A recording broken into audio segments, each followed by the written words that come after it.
Now I come to the question of railway accidents. The railway ministry has been for some time now wanting to wash out what they call external inspection.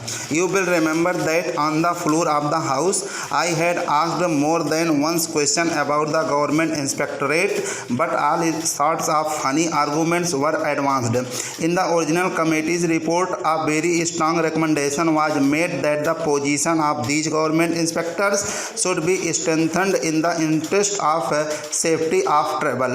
It is unfortunate that we not have the facts and figures given by them. It is very unfair not to let us know what the recommendation is and to withhold from the House of arguments which they have given, the facts and figures which they have given, and the material on which these recommendations are based. That has been withheld. But now the reviewing committee wants to strengthen the government inspectors to wash them out as independent units and to bring them back under the control of the railway administration, that they should be a branch of the railway board. There is a very long history behind this. It was only in 1991 that they were taken away from the control of the railway administration and put under a separate ministry, the Ministry of Communications. I have gone into the arguments which have been advanced by the reviewing committee, and Mr. Deputy Chairman, I can tear them to pieces.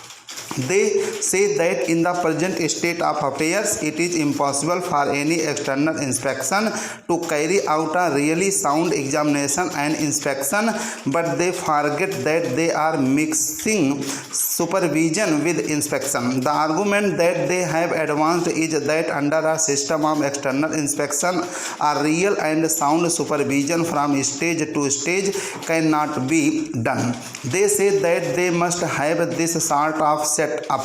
By all means, let them have it, but external inspection serves a different purpose. I may submit for your information that in 2005, the views of the general managers of all the government railway were taken in the matter, and all the general managers were of the view that the inspectorate must be maintained.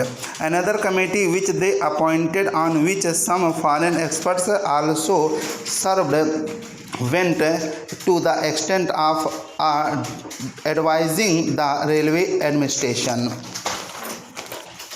These inspectors have to criticize the railway board, even the highest officers in the railway administration, and now if they are transferred back, we can imagine the situation when even the report of the committee which was appointed with the knowledge of parliament and on which so many persons served is being shelved and suppressed. Do you think that any independent inspection notes will ever see the light of the day?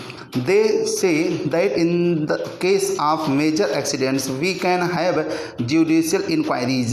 Inspection is one thing and an inquiry into a major accident is another.